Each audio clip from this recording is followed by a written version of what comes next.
नमस्कार। आज हम एक ऐसी कहानी सुनेंगे जो सच में हिम्मत देती है। ये कहानी है मुश्किलों से लड़ने की और हाँ, अपनी शर्तों पर जीने की।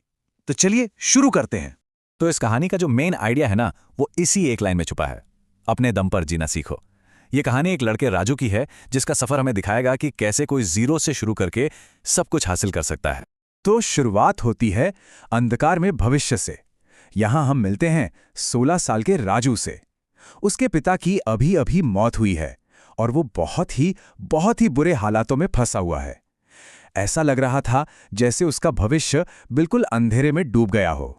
और दुख की बात ये थी कि वो पूरी तरह अकेला था। पिता के जाने के बाद एक और बड़ा झटका लगा उसे। उसका जो एक ही रिश्तेदार था, एक चाचा, वो भी उसे एक बोझ समझकर छोड़कर चला गया। सोचिए, अब उस टूटी-फूटी झोपड़ी में राजू सचमुच बिल्कुल अकेला था। तो राजू की हालत कितनी खराब थी, इसका अंदाजा लगाइए। पिता तो अब रहे नहीं, मतलब वो पूरी तरह से अनाथ हो चुका था। उसकी माँ, वो तो उसके जन्म के कुछ टाइम बाद ही गुजर गई थी। रहने के लिए एक टूटी फूटी सी मिट्टी की झोपड़ी थी, पर ना तो कोई जमीन थी, ना कोई सेविंग्स, अरे खाने तक को कुछ नहीं था। उसकी सारी परेशानियां बस यहीं से शुरू हो रही थीं। तो सबसे बड़ा सवाल यही था कि अब उसका जीवन आगे कैसे चलेगा। ऐसी हालत में कोई क्या ही करेगा। और बस यही सवाल, यही जिंदा रहने की जरूरत उसे उसके पहले कदम की तरफ ले जाती है। पहली कमाई, पहला सबक। भूख से इतना मजबूर हो गया था राजू कि आखिरकार वो काम ढूंढने निकल ही पड़ा।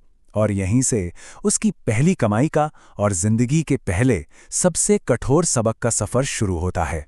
उसे मिट्टी खोदने का काम मिल जाता है। और जब दिन खत्म होता है और उसके हाथ में उसकी मेहनत के पैसे आते हैं, तो उसे जिंदगी में पहली बार एक गर्व महसूस होता है, एक सेल्फ रिस्पेक्ट। ये उसकी पहली कमाई थी, एक तरह से उम्मीद की एक छोटी सी किरण। लेकिन वो उम्मीद बहुत जल्दी टूट गई। उसे एक बहुत बड़ा सबक मिला। उम्मीद बहुत नाजुक चीज होती है। पता है क्यों? क्योंकि अगले ही दिन वो काम खत्म हो गया और राजू फिर से वहीं खड़ा था, उसी बेचैनी में। उसने सीखा कि एक दिन की कमाई या सफलता से फ्यूचर की कोई गारंटी नहीं मिलती। वफादारी का सिला। राजू के सफर का अगला हिस्सा और भी मुश्किल था। यहां उसकी कड़ी मेहनत, उसकी ईमानदारी उसे धोखा देती है। और एक बार नहीं, बल्कि दो बार। यहां एक पैटर्न सा दिखता है कि कैसे उसे धोखा मिला। देखिए, पहले उसे एक गोदाम में काम मिलता है। वो पूरी लगन से काम करता है, पर एक दिन बारिश में एक भारी बोरी उठाते वक्त उसका पैर फिसल जाता है।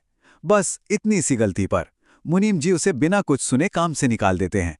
फिर उसे आम के बाग की रखवाली का काम मिलता है। वो वहां भी ईमानदारी से काम करता है, लेकिन वहां असली चोर आम चुराता है और इल्जाम राजू पर लग जाता है और मालिक उसे बिना सैलरी दिए ही निकाल देता है। इन सब अनुभवों के बाद राजू की जिंदगी में एक टर्निंग पॉइंट आता है। वो एक फैसला लेता है।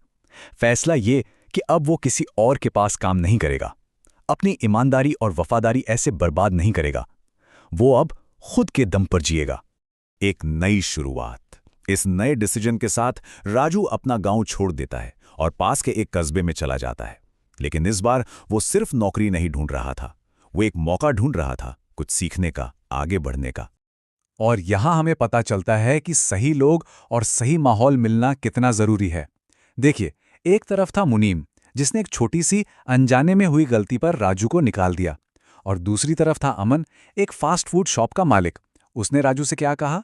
उसने कहा, अरे गलती करने से ही तो इंसान सीखता है। कितना बड़ा फर्क है ना? एक ने उसे गुस्से से देखा, दूसरे ने पेशेंस से। अमन ने राजू को एक मजदूर की तरह नहीं, बल्कि एक ऐसे इंसान की तरह देखा जिसमें पोटेंशियल था। अमन के पास राजू की सैलरी थी 2,000 रुपए महीना। पता है, ये उसकी पिछली नौकरी से डबल से भी ज्यादा थी। तो ये जो नंबर है ना, 2,000 रुपए, ये सिर्फ पैसे नहीं है। ये दिखाता है कि अमन ने राजू को सिर्फ मौका नहीं दिया, उसने उसके काम की कीमत को भी समझा। अपने दम पर जीना। और बस यहीं से राजू का असली ट्रांसफॉर्मेशन शुरू होता है। जो भी स्किल्स उसने अमन से सीखी थी, उनका इस्तेमाल करके वो एक एंटरप्रेन्योर, यानी एक बिजनेसमैन बनकर अपने गांव वापस लौटता है। तो उसकी सेल्फ रिलायंस का रास्ता कैसे बना? इसके कुछ स्टेप्स थे। स्टेप 1, उसने काम सीखा। अमन के अंडर उसने बर्गर, नूडल्स, मोमोज सब कुछ बनाना सीख लिया। स्टेप 2, उसने अपना बिजनेस शुरू किया। अमन ने उसकी मदद की और राजू ने गांव में अपना एक चमकता हुआ स्टील का फूड कार्ट लगा लिया। फिर स्टेप 3, उसने घर बनाया। वो टूटी फूटी झोपड़ी अब नहीं थी, उसकी जगह एक छोटा सा पक्का घर था। और आखिर में स्टेप 4, उसने एक मोटरसाइकिल खरीदी। गांव में मोटरसाइकिल खरीदना सफलता की निशानी मानी जाती थी। और फिर एक दिन वही मुनीम जी उससे माफी मांगने आए और राजू ने जो जवाब दिया ना, वो उसकी मैच्योरिटी दिखाता है। उसने कहा, अरे मुनीम जी, आप माफी क्यों मांग रहे हैं? अगर उस दिन आपने मुझे काम से नहीं निकाला होता तो शायद मैं आज अपने पैरों पर खड़ा ही नहीं हो पाता। मतलब उसने एक नेगेटिव चीज को अपनी सक्सेस का कारण बना दिया। कमाल है ना? ये चार्ट राजू के पूरे सफर को कितनी अच्छी तरह दिखाता है।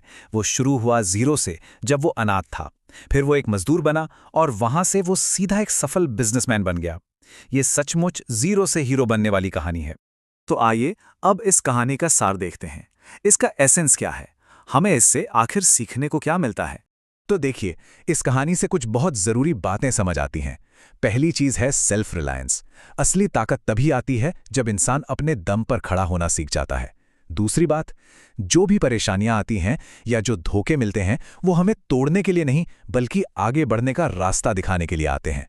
लाइफ के सफर में अपना रास्ता खुद ही बनाना पड़ता है। और हाँ, सबसे जरूरी, अपने आप से और अपने गोल से हमेशा ईमानदार रहना है। सपनों को पूरा करने की ताकत कहीं बाहर नहीं, वो अपने अंदर ही होती है। तो आखिर में एक सवाल छोड़ जाते हैं।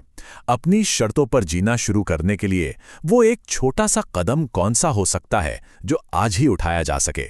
इस पर सोचना जरूरी है।